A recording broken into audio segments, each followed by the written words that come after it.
Hello and welcome once again to Android Developer Office Hours. My name is Joe Mallon. I'm your moderator. To my right is Trevor Johns. Beyond him is Jeff Sharkey and Rado Meyer. And at the producers panel is Robert Lee. And I can't think of anything else to say at this moment except that our topic for today is performance.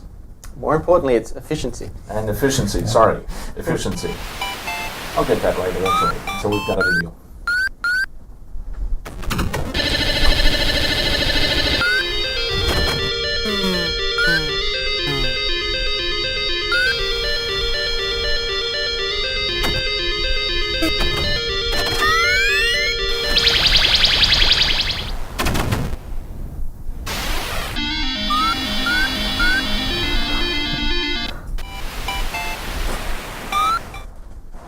Great. Thank you very much. Shout out your questions. You can get into the Hangout and call them in, or you can type them in, or whatever you want to do. For the moment, since we don't have any of those from the Hangout, we're going to go to moderator and take some of the questions that have been entered already. The first question is there a simple way to get distinct results from the contacts provider? I use the loader manager to create a cursor loader. Cursor is passed to an adapter of an autocomplete text field, but I get dupes.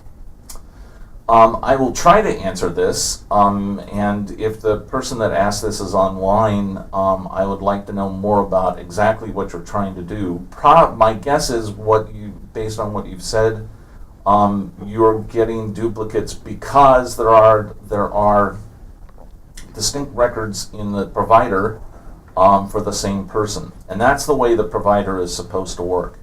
You will not, the provider is set up so that different versions of the same person from different sources are recorded as distinct records. Yeah. And the duplicates are not eliminated. What happens is they're aggregated into a single record that points to all of these different versions. Yeah. So, for example, you could have the contact from your Google contact book, as well as the data that's retrieved from Google Plus that the user themselves entered. Right. So, depending on how you access the provider, you could get a person's record based on their personal Gmail, their work Gmail, Google Plus, etc. And the documentation for contacts provider that's on developer.android.com explains to you how to deal with that situation and get the sort of data that you may be looking for. And that's probably why you're getting duplicates. If you were to look at all the information in the records that are being returned to you, you'd see that some of it was different. Yeah, so I guess as a tip, stay away from the raw contacts table. Also, the data table is going to have duplicate data as well, but I believe the high-level contacts table should have a single representation of each person, right. And that would be a good starting point if you're trying to read through the docs. There's, if you look in the documentation, you'll see some examples of how to retrieve different types of information from the provider. And also look at the things called entities. What entities do is do a sort of behind-the-scenes combine of different pieces of data that help you do the sorts of things that you might want to do with the provider. But I definitely suggest you look at the documentation. Anything else? No, I think that pretty much covered it. Okay. Next question. What are some tips for file manager UIs? I'm currently writing an app that, although it autosaves its saved files, an external one should be accessible for edit to the user. The file browsers on the store are in lists or icons. DPI is also a factor. Right. So first thing, don't show the raw file system as my recommendation. Right. There's a number of file manager apps out there. For example, Astro. And they're good tools for power users, but it's not the model we want for Android UIs. We really want to say, okay, here's the documents on your device. We don't really care where they live. Are they on internal storage, external storage, in some subfolder? All that's irrelevant. We don't actually want to expose the underlying Linux file system. We just want to say, again, here's all the docs we could find. Go ahead and pick one and open it up. If you're asking whether it should be a list versus thumbnails versus some sort of icon, I tend to lean a little bit more towards the idea of either a list or thumbnails, and possibly even allow the user to pick. If you have more screen real estate, thumbnails are really nice, but they do take up more space. A good example, if you're looking at something to model off of, would be Google Docs. They do a really, or Google Drive, excuse me. They do a really awesome list view for displaying files.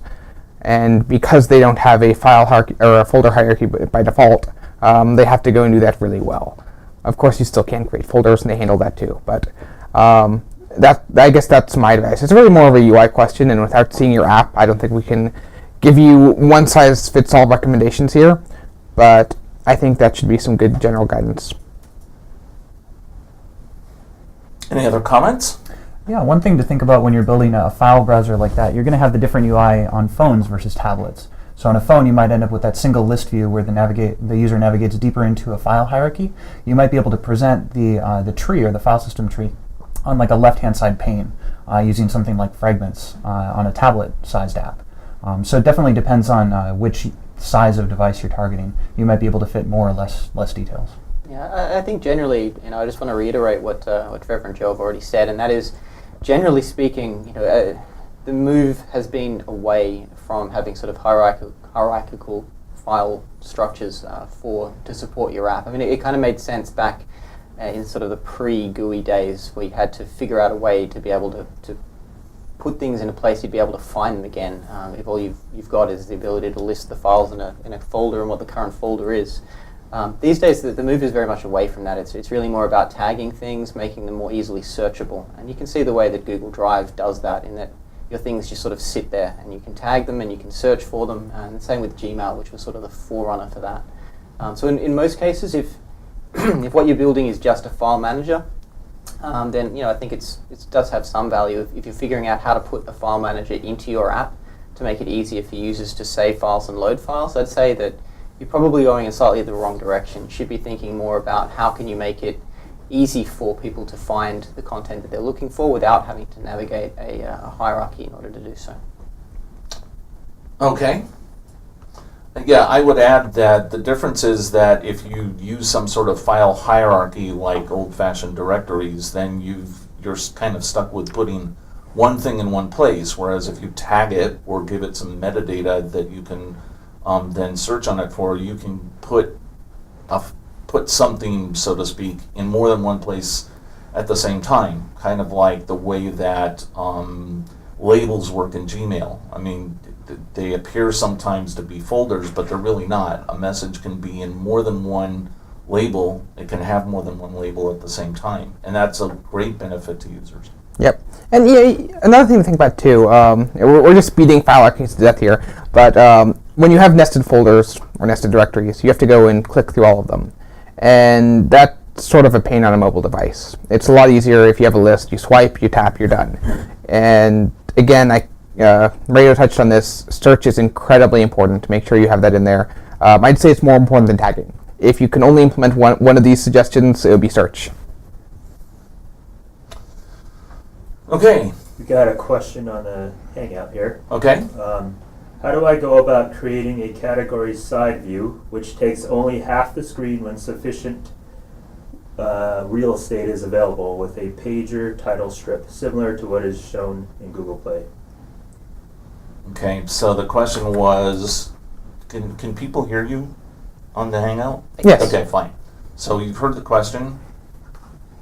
Any answer? I heard the question, but could you repeat it, actually? Sure thing. How do I go about creating a category side view which takes only half the screen when sufficient real estate is available with a pager title strip, similar to what is shown in Google Play? Also, yeah, I know that in Google Play you can swipe. I'm not sure what the side view is, though. We're trying to pull it up here so we have an example.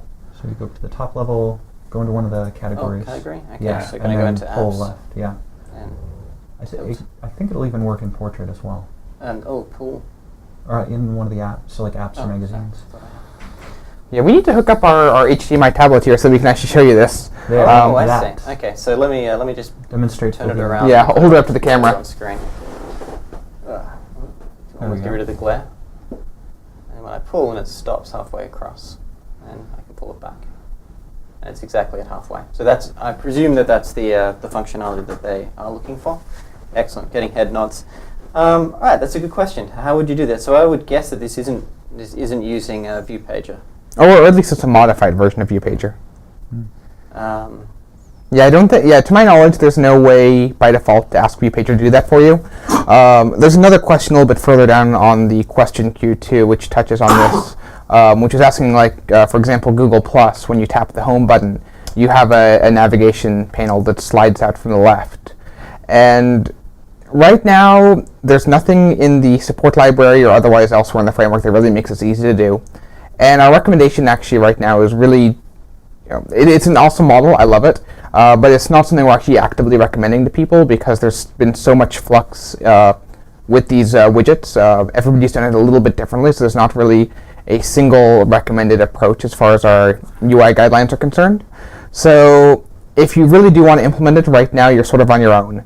Over time, once we actually figure out what the the right way this should be, we'll add it somewhere, support library most likely, but that's a ways off, and that's assuming that we actually decide we like it, right? It's always possible we'll change our minds later on. So, yeah, pretty much you're on your own, unfortunately, and there's really, and from the technical perspective, if you want a good place to start, I'd start with ViewPager and start modifying that, but it's not going to be as simple as just setting a property. Yeah, so it looks, so if we try and think it through, so it looks like what it's doing is because all of the other interaction works exactly the same as ViewPager. So if you started with that, and it looks like all it's doing is saying if you're at n+1, well, I guess at 1, then you're going to limit the size of the fragment for the 0th fragment, right? So that would seem to be a place to start. So have a look at the view pager, and what you want to do is modify the behavior if the first fragment is visible, so that it doesn't fully extend to the full width of the screen. Yeah. I don't think we have any sample code, so yeah. Nope, As Trevor I'm not says, aware of you're any on your either. own. Yeah. The person in Hangout says they looked into that using a view flipper in combination with animations, but they could not figure out how to limit the size. Well, Yeah, never mind, view- not the view flipper. Radar suggestion. They tried what you. They tried what I Yeah, suggested what with you the said. view pager, and they couldn't Yeah. find out how to limit the size. Yeah, I think that's going to be the struggle, because the way that the view pager is designed is to effectively just do the animations between two set frames, and so sort of having those two fragments on screen. I mean, the other possibility that you may want to try is to have the 0th fragment contain, so that what you're actually looking at on that view pager isn't actually the last fragment being half width, it's just that the last fragment looks like the previous fragment and the first fragment joined together, if that makes sense.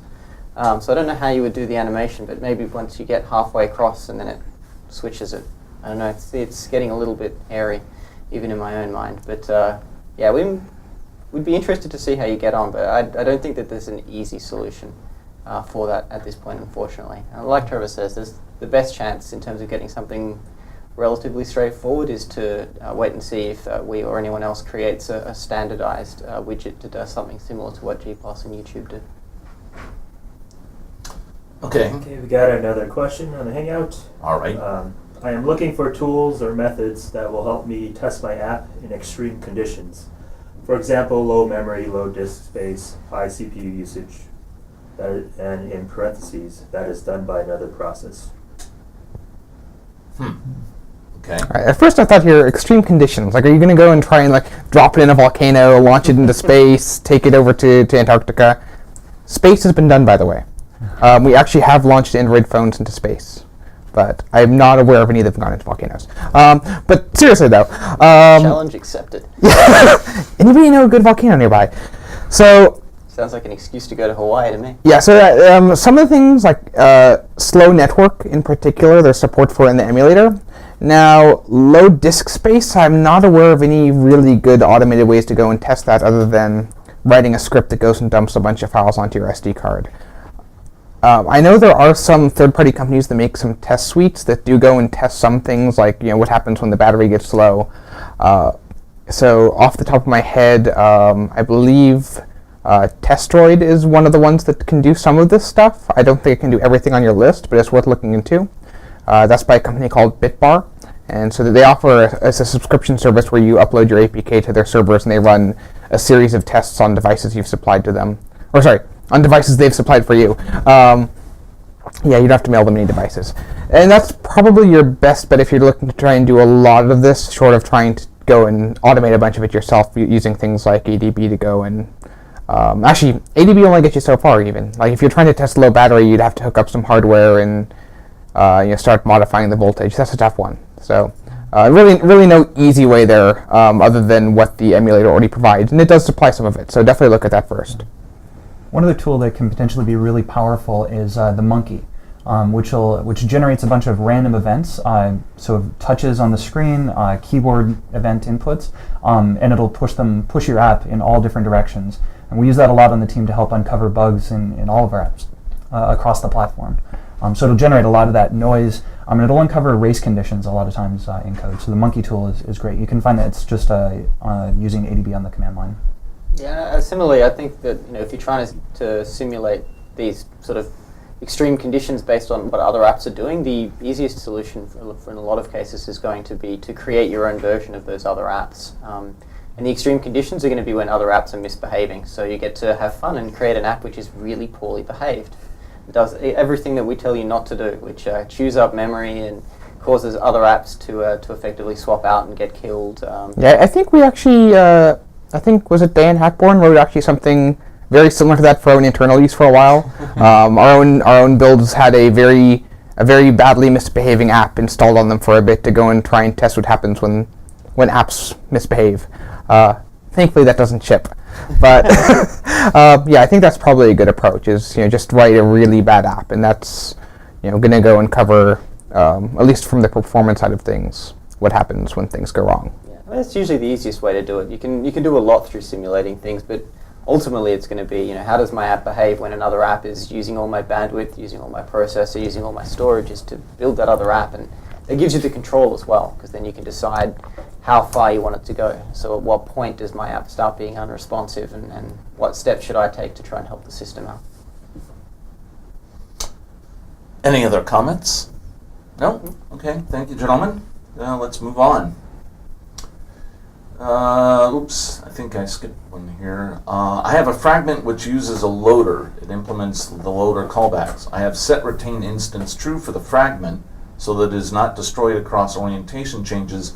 However, the loader it creates and the onCreate loader gets reset. Why?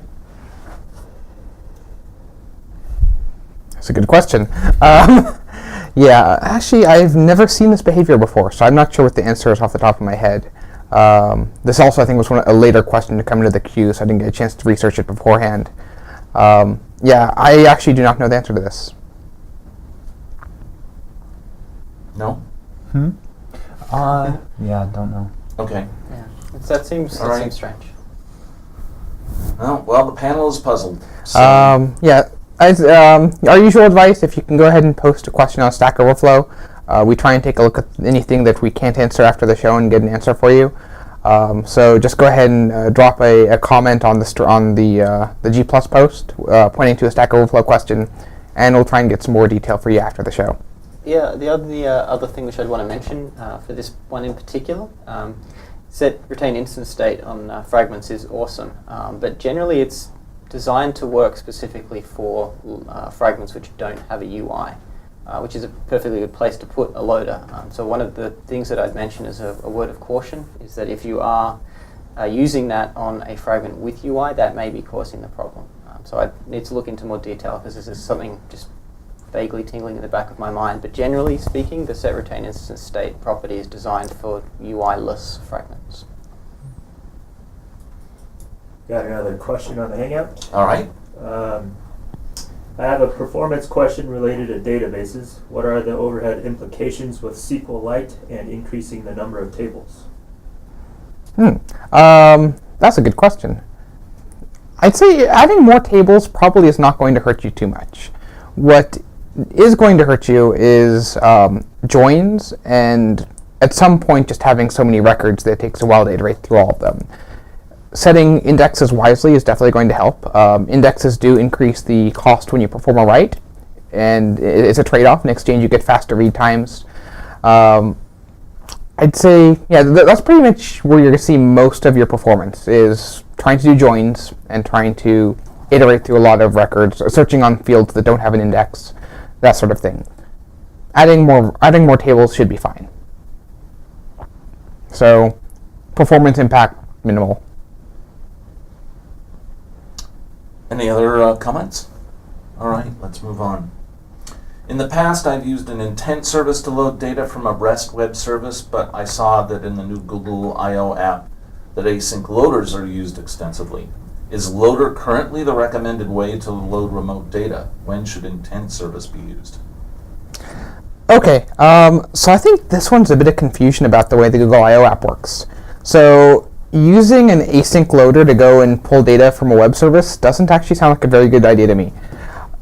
And we actually don't do that in the Google I/O app. What we do is we have a background service in conjunction with a sync adapter, which goes and fetches the data from the web service, stores it in a local database, and then that loader is used to go and fetch the data out of the local database.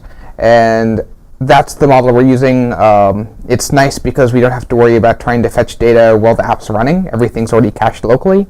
And in the background, we actually can send a GCM message to the phone, informing it that the schedule's changed, and then it can go and update the conference schedule in the background. So that way, every time you open the app, you don't have to wait for a couple minutes while it fetches the latest schedule data. You always have the latest data right on your phone. They're already cached. So as far as the other half of the question, which is when should intent service be used? And I think in that case, partly it's a matter of convenience. What's easier for you? Intent service is still going to run as a service. We're still running as a service. It's just, intent service is more, if I remember correctly, because I've actually never used that one myself, but I think that's more for one-off jobs. You specify you specify your request inside of an intent. Whereas in this case, since we're always going and doing the same thing over and over again, we're always fetching these schedule changes. There's really, I think it works better as just a self-contained background service. Rado, did you have any comments on when intent service is a better choice? Yeah, actually, me and Joe have actually been talking about this a little bit over the last couple of weeks. I think if you're looking specifically between intent service and async task, I think that's generally the sort of question people have. Is often you'll come across the async task class first, and see it as a really convenient way of being able to do background stuff, which you want to get off the UI thread to work in Android. And it's great. And it does all of the marshalling to the UI thread for you, which is really, really handy. But that's kind of a clue as to when it's most appropriate as well. So there is some overhead associated with it. And what it's really designed for is doing something within your activity which is going to have a direct impact on your UI. So if it's something which is allowed to get destroyed as soon as your activity gets closed, because remember, of course, that your async tasks within an activity, as soon as you rotate the device, they're all going to get killed. So it's really stuff which should not be long-lived. It's just too time-consuming to do on the UI thread. Intent service is just a really neat way of being able to encapsulate one of the most common service implementation patterns. So a service is basically designed there for anything within your app which needs to live longer than the average lifespan of a particular activity instance. So anything which needs to live across multiple activities, anything which should continue to be active when you're rotating the screen, all that sort of stuff should live in a service. So anything which you're downloading which is more than, anything non-trivial which you're downloading probably wants to be in a service. And the intent service is really handy because it creates this queue for you. So it'll just basically create a serial queue where you keep sending it commands to do, and it will just keep going through them until all the tasks have been done and then neatly kill the service for you. So if you're doing things like intermittent download, so as Trevor says, anything which is going to be on a regular schedule, anything which has to happen, on an ongoing basis, should probably live, use something like a sync adapter. But if you're just going to be downloading things when a user clicks something, so you don't really know when it's going to happen, then intent service is perfect because you just send it the thing, say, "Ooh, I want you to download this," It will download it. When it's finished, it updates your content provider, and then your UI automatically gets updated via its loader when the content provider associated with it has been updated. So it just helps to create that nice sort of pattern for you. And often that's kind of the way it works as well. It's like you intuitively, like you when you first get started with something, you have an activity, you have your UI. So there's a temptation to just do everything within that class. And that's kind of the trick behind Android, is that your sort of main form is actually made up of your activity plus the services that support it, plus potentially a content provider as well. So you really need to think of all of those modules and how they fit together in order to create something that works in the best way. Thank you. Good answer. Thank you. I need to take a beverage to moisten my mouth after I'm talking. Any other comments? So the one other value of intent service is really if you're in your UI and you want to persist something, if you really want to make sure that it gets saved, that's what intent service is there for. Because even if the user hits the home key or gets an incoming phone call, if you've kicked that off in an async task, there's the potential that your process gets killed, and that data may not be saved. So if the data is important, send it off to that intent service. Right. If it's something that's important to persist. Yeah, that's a very good point. I would add that it's really great for being able to go send off some work to be done, allowing the user then to go off and do any other task that may come up, so that if a phone call comes in or the user wants to go off and do some work and wait for this thing to finish, they can go do that and then get a notification or some other indication when the work is done, and then go back to the activity. Okay, let's move Got along. another live question. Shoot. Is there a way to use a different class loader at development time, not necessary for production, for services? It looks like it's possible to do this for activities using instrumentation's new activity method, but I'd like to do this for all parts of an app. A different class loader, okay. The only thing that instrumentation does really in terms of loading classes is that it allows you a little bit of extra control or injection into activities. And there's instrumentation available for services and for content providers as well as for activities. That's the only answer that I can give myself. So I'd be curious to see what the use case is to know what the answer would be. Yeah, I mean, I know it definitely is possible to specify a different class loader within your activity. When you start going and firing off other things like creating a new service, creating other activities, I think you have limited control there. But I know there definitely is a way to go and control things once your activity has gotten started. So unfortunately, it's not a very common task, so I can't remember the way to do it off the top of my head, but I know it definitely can be done. For example, I know there was some talk a while back of trying to use this as an investigation mechanism and encrypt classes and do all sorts of other fun things like that. Again, not something I'd usually recommend most developers try and concern themselves with, because lots of pitfalls lie down that road. But definitely is possible. So he basically says, I want to load the activity itself with another class loader. Right. Yeah. Well, that's the question. Oh, the activity itself. I don't think that's possible. I think at the best you can do is load classes within the activity, because activity startup is not something that you can control. Right. By the time you have control, your activity has already been loaded. Could you do something within the application object if you created your own application? Well, except will you get a chance? Will any of that run before your activity is actually created? Yeah, application will. I mean, it will get it maybe slightly before. The application instance will get created before the activity. Maybe. It's worth a try, but I don't think any of us have ever attempted to do that. Doesn't seem like a very good idea. No, it like I said, lots of dangers when you start messing with the class loader. It's usually something I recommend people stay away from. Also, It's a little odd. We've been getting a lot of questions today that are text only. You guys are welcome to go and hop on video chat or audio. Just let Robert, our producer, know, and he'll make sure that you get patched in live to us and we can actually talk to you face to face. But we are more than happy to answer text questions too if you don't have a camera. Okay, we'll move along to the next question in moderator. How to create the drop-down slide-in navigation from Action Home Up button. is it as convoluted as all my Google results indicate, or is there a simple way to do it? Google Plus, YouTube, and Spotify incorporate this feature. So I think we already answered this one earlier, but just to reiterate, yes, it is as convoluted as all your Google results indicate.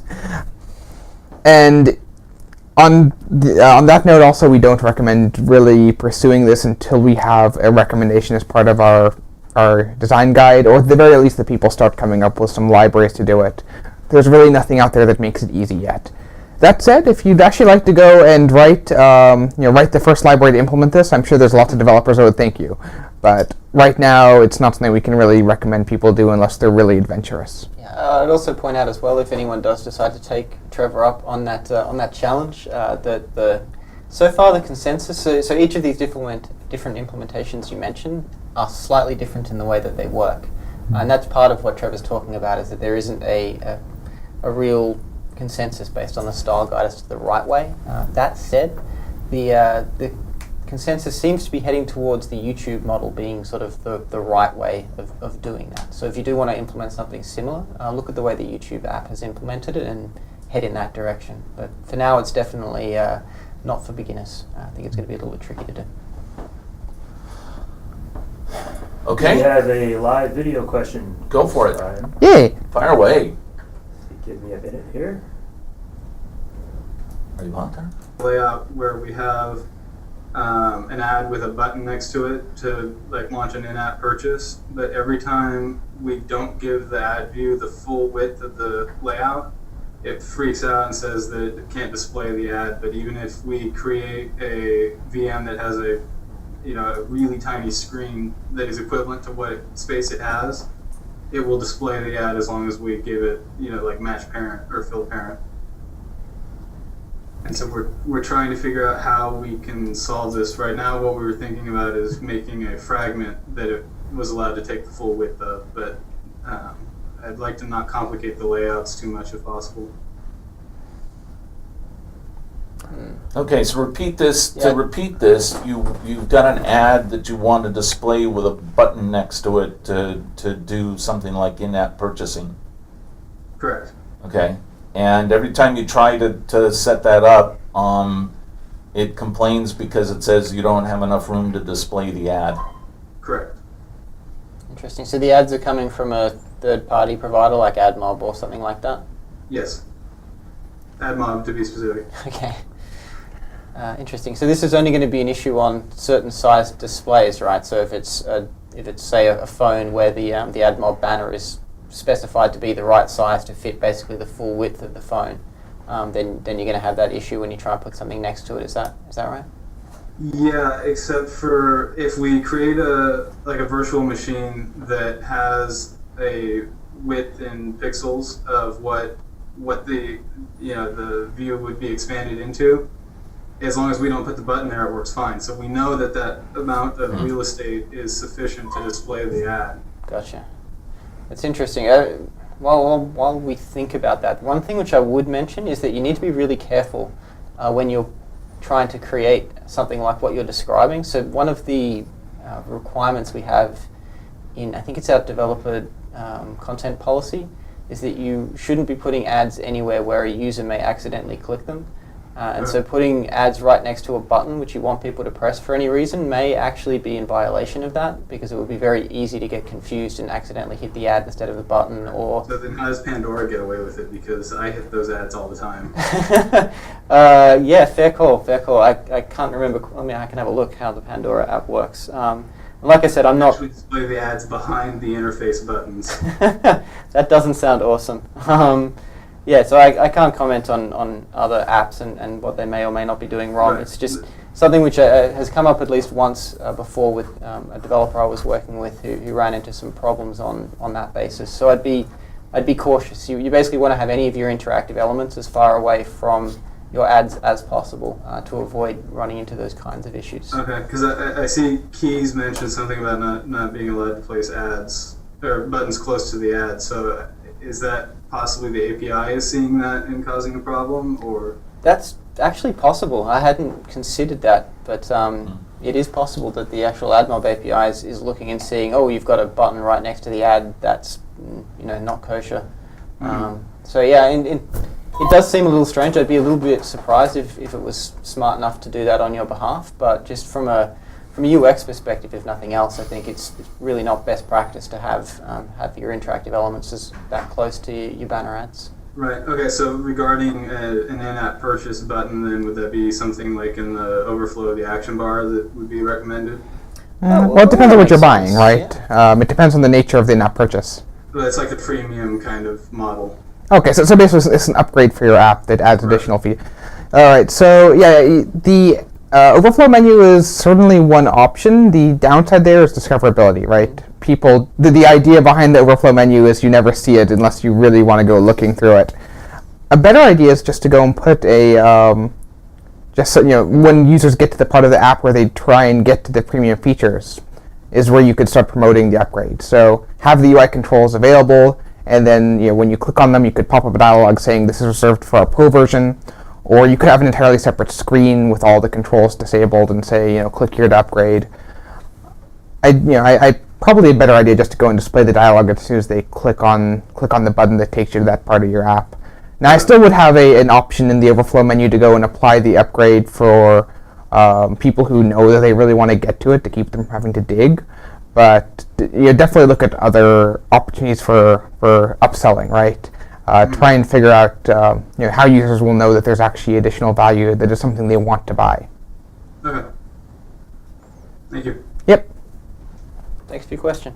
Anybody else? All right. We'll move on to the next question and moderator. Is that okay? Yeah. Absolutely. Producer says, okay. I'm loading several images from disk at basically the same time, using a background thread, of course. However, loading so many images in a matter of milliseconds will cause GC4 lock, causing noticeable jank. Anything they can do about that? This sounds like a performance question. Jeff, do you want to take a shot at this? Sure. So something to realize is even in that background thread, if you're making that allocation, you're allocating those bitmaps. If you do end up having to do this GC for alloc, it could potentially end up blocking the main thread of your application that's running the UI, the animation, if that main thread is also trying to allocate things. So really what you're looking to do here is you want to really optimize and minimize the number of allocations you're doing on that main thread. Because what you might find in this case is there's one small little allocation that's being exposed to this pause from the background thread. If you're able to get the UI animation done with 0 allocations, if you get it all the way down to 0, you probably wouldn't see that pause that you're describing. Yep. Also, I'll add that I did a code lab at Google I/O that did something very similar to the behavior you're describing. And specifically, I created a grid view that loads a bunch of really high-resolution images over and over again. And we sort of walked people through going and finding all the hotspots in the code, all the things that would cause garbage collection, cause just general jank, everything that was bad. And we'd go and get rid of them one after the other. And I think that you can get a link to it from the Google I/O website. If not, it is on my own website, tjohns.net/io2012. I have all the code up there. Important things, make sure, of course, for performance reasons, you're going to want to load your images in a background thread, use async task or something similar. Also, make sure that you're reusing all of your list view element, item views, I think is the word. Make sure you reuse those. They do get recycled, and just make sure that you reuse objects whenever possible. On that note, make sure that you're recycling bitmaps too, right? All the usual things for whenever you're dealing with bitmap supply there, because they do take up a lot of memory, and it's very easy to mess up and cause objects to be created when they don't need to be. And we've added a lot of hooks there, especially, like I said, you can recycle bitmaps and hang on to things that way. Actually, I'm trying to recycling a bitmap. I think gets rid of it, right? I'm trying to remember what the right way to do it is. Do either of you remember what the right way to handle bitmaps, like reuse the address space there for it? I'm trying to remember, because there is like a release method or a recycle, right? But I don't think that's what. Right. I think recycling actually look completely gets rid of it. Yeah, recycle gets rid of the address space completely, or at least, yeah. But there is a method where you can pass it in an existing instance into a bitmap options as part of the inflate, and that's that's the mechanism that you're describing that would allow you to recycle those existing allocations. Right. But yeah, the biggest takeaway though is avoid allocations inside of your drawing, your on draws, because that's what's probably exposing in this case to that jank. Yep, and you can take a look in DDMS. There is an allocation tracker that will show you where all of your memory is going, and that should give you a pretty strong clue as to what's causing all of these GC events. Right. Excellent. Okay. I actually have a question from someone on the invite. Okay. So Simon Marquis, who wants to know what is the best choice to play a list of music files for an app and sometimes interrupts them to play an effect sound. And then he's listed a couple of ideas, and also what is the is there a best practice to properly handle the sound, like when the screen is off and so on and so forth. So I'm going to jump in and answer that as well. So yes, Soundpool is the API that you want to look for to best handle that sort of thing. So a variety of different sound effects and music within a game. Soundpool is definitely your friend. And the Media Player API, should you need it, but I think you should actually be able to handle most things within Soundpool by itself. In terms of the best way to handle sound playing, our good friends from the Friday Review, Ian Lewis and Dan Galpin, actually covered this in some detail at their Google I/O talk, 10 things all game developers should know. So check that out, and that'll give you some great advice, particularly how to handle things like music playback during the lock screen and when the screen's off and those sorts of things. Great answer. Thank you. Thank you very much. Next question from moderator. In the developer's console for one app, the content rating has the everyone rating disabled, and next to it, it says this rating option has been disabled by the Google Play team. What could have caused this? Well, the answer is actually right there in front of your face. It was manually set by a member of the Google Play team. So we do periodically review apps, and if we notice that an app has an incorrect rating, it's rated lower than it should be, we'll go and make a manual adjustment, and that's what you're seeing there. So basically they're saying your app contains some sort of content that it makes it unsuitable for everyone.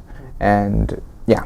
In my experience, the most common cause for that is typically if you're using if you're requesting find location in your app as a permission, then there is a minimum level, minimal maturity level, which it has to be. I think it's not the lowest, but possibly the next up from that at least.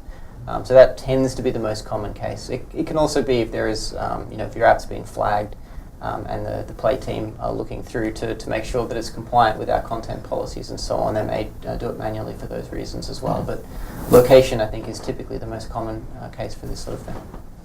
That's good to know. Okay. Great. Next question from moderator. When using an MHL adapter to get HDMI out, some apps like YouTube show different views on the device display and the HDMI output. How's that done? I could not find any API for this. Is it hardware dependent? So I did some digging into this, and the answer is there isn't really an API. This is something that's done by the system. Whenever at least the Google Experience devices detect a video surface, they'll modify the HDMI output to go and display the contents of only that video surface. So it's not something that YouTube is explicitly doing. It's something the system is taking care of automatically. Now, that said, this behavior is not guaranteed for all devices. It's a vendor-specific implementation detail. So other devices might choose to handle HDMI differently. But to answer your question, though, if you want to go and display some custom content on the other display, there's not really a way to do it right now. It's just limited to videos. Okay, thank you. I have two questions from the live invite. One is by that's a name which is going to be hard for me. Tajaz Lagvanka, who would like to know the name of the guy in the hat. Hey, no, my name is Trevor Johns. I'm actually on here almost every week, usually without a hat. But yeah, I'm on the same team as Joe and Rado. We're all members of the Android Developer Relations team. So yeah. We we are sort of trying to implement possibly having a mandatory hat-wearing person in each of our sessions. That's usually Dan Galpin on Friday, but seeing as Dan doesn't sit in on these sessions, we thought we'd see if Trevor can sport a hat with the style to which we've become accustomed. The next question is from Nicholas Johnson, and he's attempting to develop a rich text component with buttons for typical rich text editing. And he goes on to say that spans are really difficult to work with, and the whole thing is kind of a pain, particularly when you get to things like text selection. So my suggestion here, and it'll be interesting to see if you guys agree, but attempting to develop a rich text editing component within Android is not going to be simple. You're effectively going to have to recreate the edit text component from scratch, because as soon as you're trying to do things like change colors mid-line, add italics and bold and so on and so forth to arbitrary text within a full control, then you really need to also take care of how that layout is going to work. So you're effectively going to end up having to recreate the edit text component from scratch into something which within a fairly short amount of time is going to look a lot like a web browser, which is in fact how a lot of teams have implemented this sort of thing. So where they do have the need for rich text editing, rather than being sort of a variation of the edit text, it's actually a web view within the app. So that, I don't know, my gut feeling is that that's kind of going to be the way to go if you want to have something like anything beyond sort of really simple markup. How do you guys feel? Yeah, I think that pretty much covers it. Rich text is definitely something that's very difficult to implement. And WebView covers most of it already. It covers more than you probably want, so it gives you room for expansion. And honestly, most of the time when people are doing rich text anyway, they're going to go and want to convert it to HTML, so using a WebView takes care of that for you as well. Okay, thank you. Next question from moderator. I've noticed that some apps that use action bar tabs for navigation will have the tabs replaced with the drop-down list when switched to landscape when there isn't enough room for tabs. Is there a way to force it to do that? Landscape tags are ugly. Okay. I think the simple answer for me is to try and use an action bar wherever possible, because that's going to already have that sort of toggle between a navigation in, so it's going to be a drop-down navigation in portrait mode and sort of in action bar tabs, potentially in landscape mode. So you can sort of do that variation yourself. It doesn't necessarily help you if you want to have apps which work prior to Honeycomb, mind you, but you could certainly try and use that same sort of model. In general, my feeling is that your tab host control isn't great, but I mean, this is talking about action bar tabs in general. So yeah, okay, so it's specific to action bar tabs, so that would be my suggestion, is to just switch between them using the spinner in portrait and the tabs in landscape, or vice versa. All right, thank you very much. Next question. Got a Hangout question. Oh, shoot. Excellent. I created a test database and exported the strings to insert test data on looping through a string array, and while executing each command to populate the database. I couldn't use begin transaction because I was already in one. Any advice for creating a test database on a device? So you were already in a transaction. So just to, I don't know if they're running this. So it's an Android program, it's an Android app, and they're attempting to build a pre-populated database? That's what it sounds like? So that you should be able to create everything inside of a single transaction on your own. I'm not sure what the exact, it shouldn't be creating a transaction on your behalf. You should be able to begin and manage your own. But yeah, without any more detail. The other thing he was mentioning is that it's designed to be generated once, so he's pre-generating a SQLite database to then ship? We're getting some clarification. Okay. It was in the onCreate in the Open Helper. Okay. You should be able to, so if it's in the onCreate, you're right, you may already be in a transaction at that point. So if you're looking to test performance, it should be as good as it's going to get. The one other thing to potentially look at is when you're doing that initial database setup, and you're inserting a lot of data in a bulk way, you may look at creating your indexes after you've inserted all of the data. If you create the indexes and then do a whole bunch of inserts, the database is may try updating those indexes as you're inserting all of your data. But if you insert the data first and then create the indexes, you may end up with less work on the database engine side of things. So it may be faster. Okay.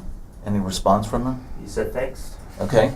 Well, if you've got any more questions, yeah, just holler out. Otherwise, we'll move on to the next question and moderator. I have to load an image with certain restrictions. For example, I have an 8 megapixel picture that I want to center crop as a square, rotate, and maybe scale it. What's the most efficient way to do this without creating new bitmaps and recycling the old one? All right, that's actually a pretty good question. Yeah, Jeff, you don't have an answer off the top of your head for that? So I think it depends on if the user can zoom in on the photo while they're actually working on it. Because there are some, so the 8 megapixel, that's a lot of data behind the scenes. So there's a handful of bitmap factory, the bitmap options. You can actually request to have it downsampled. So you can request it to maybe only load every other pixel. So instead of an 8 megapixel photo, now you're working with a 4 megapixel. So there's some options there that you can load a lower resolution version of the photo for the user to edit. It may not be the full quality that they're expecting, and maybe lower resolution. Once you've decided the mutation operations that the user wants to perform, once they've chosen like the exact rotation, you can go back and perform a high quality pass of those operations on the full resolution photo.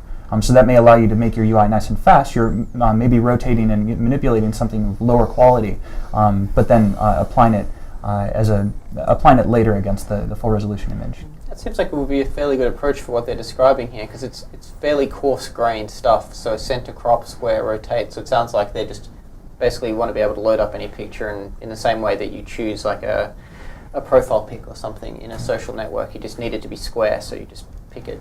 I think in that instance, particularly on an Android app, even if you are zooming in, as long as it's sort of good enough to see what the edges are, you can do that and then do like a live preview of the cropped data at a higher res maybe. Yeah. And yeah, Bitmap Factory has methods to do most of that stuff. The only one I'm not clear about is rotation. I'm not sure if you can have it rotate for you. If that's the case, you might even want to consider subclassing Bitmap Factory and adding rotation in there. So that way all these operations are performed as you're loading the bitmap. And that would help reduce the, if you can do it before you create your bitmap, then you only have to create one bitmap. Yeah, the benefit of using those options is that Skia down deep in the native code is the one that's doing this downsampling. So your application doesn't have to allocate 8 megapixels worth of data to store the image when it's inflated. So it's doing it in a very optimized way under the hood. Okay, thank you. Next question from moderator. Could you consider maintaining the Android and support library artifacts officially in Maven Central? Whoever does it now can be a bit slow, and it is a pain in the ass. One of a better word. So yeah, feature request noted. We've always had a bit of reluctance to go and support any build systems aside from Eclipse, just because that's what we decided that we wanted to go and spend our time supporting, and we've always left everything else to the community to do. I'll definitely pass that along to the build team and the tools team rather, and let them know that there's a feature request for that. That being said, I'm pretty sure they've heard of it before. It's not the first time I've seen this come up, but most likely, it's going to be a bit of a tough sell because we have chosen to go and focus most of our efforts on Eclipse. But again, I'll make sure they get that feedback. Related to that as well, I mean, we sit right next to the tools team. So if you guys have like questions or requests or something like that, and you'd like to see us do a hangout or something like this specifically, so you guys can talk to them, let us know, and we'll schedule something up. So yeah, that is a resource available. We're not part of that team, so we aren't necessarily the best position to answer those sorts of questions. All right, we're getting towards the end, so let's move on through as quickly as we can. Did the Nexus S have its offline voice dictation and hot word detection disabled in 4.1.1 due to inadequate audio hardware? If so, what are your guidelines for testing if devices running 4.1 meet the baseline for using the relevant new multimedia APIs?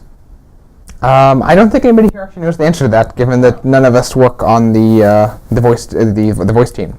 So this is probably a question better suited for another office hours where we might have somebody from the voice team on. But right now we have no experts who can actually give you a definitive answer there. We got a Hangout question. Go for it. It's about location updates in a service. Right. Is it better battery-wise to sample updates from network or passive providers on an interval, or register on start a listener or pending intent and depend on the request updates parameters for min time and min distance? Okay, so let me see if I understand this. So the question is, are they better off polling? So basically getting a get last known location, or using basically asking for location-based updates at a minimum time and distance. Is that the gist? Yeah, it sounds about right. Sounds about right. Yeah. So from what I remember, get last position is literally returning the last known position, which is not going to be where the user is necessarily at that given moment. So that is one issue you have to deal with. Yeah, I would say in terms of efficiency. So in terms of efficiency, I would almost never recommend a polling approach. As soon as you're polling for anything, then you're creating a minimum amount of time where the device is going to be on, responding to whatever it is that you're doing at that wake up. So if you can have anything which is more on demand, that tends to be a better solution. So I would definitely go with actually creating a location listener, particularly for passive provider. That way, if there are no apps requesting location updates, then your app will never get triggered, so it will go to sleep. And so this is really important when the device is on standby.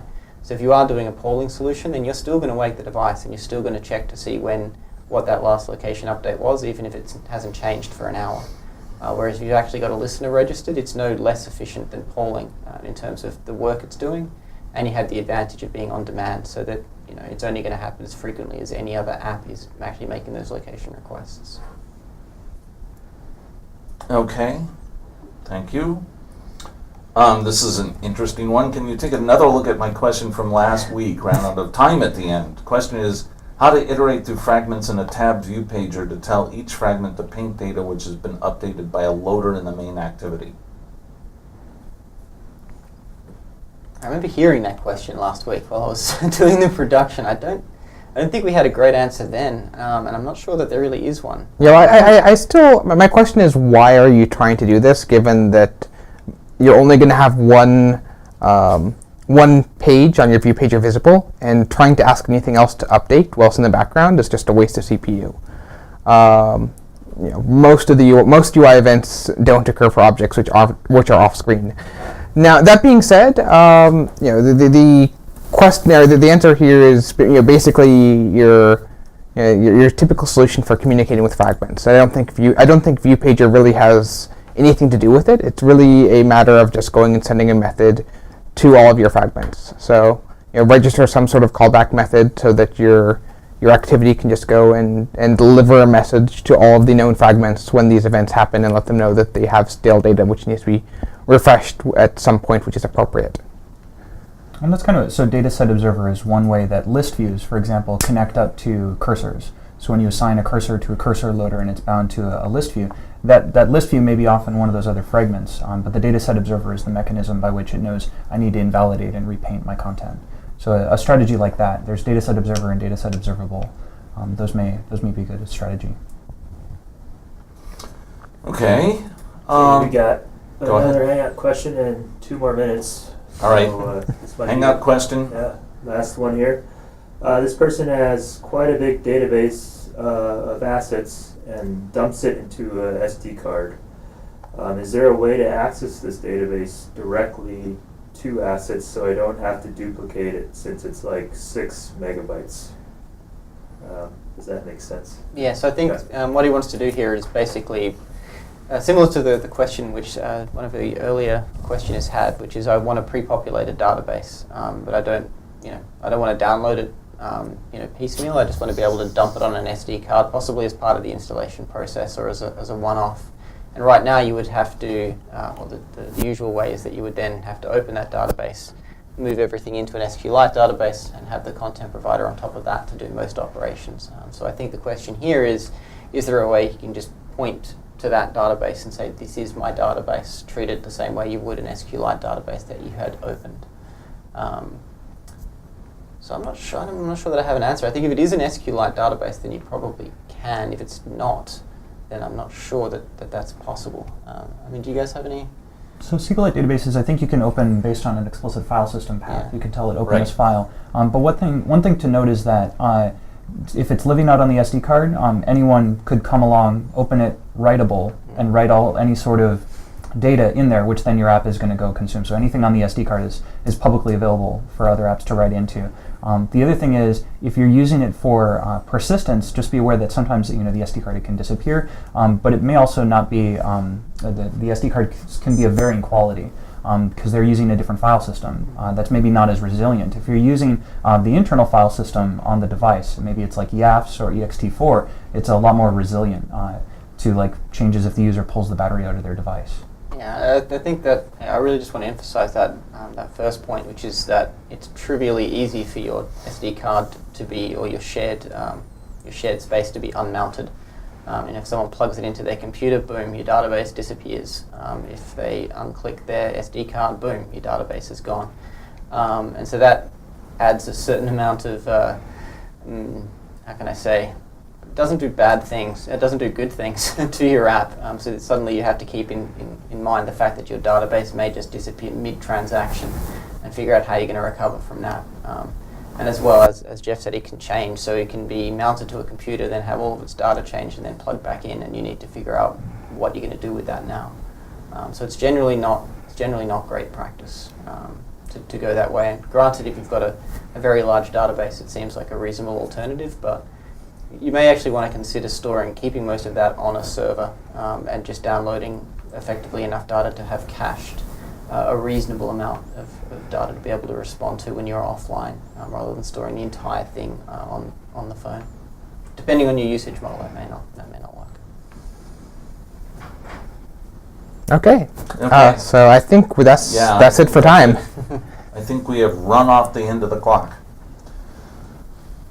So, once again, thank you everybody for stopping in, and we will see you next week. Thanks, everyone.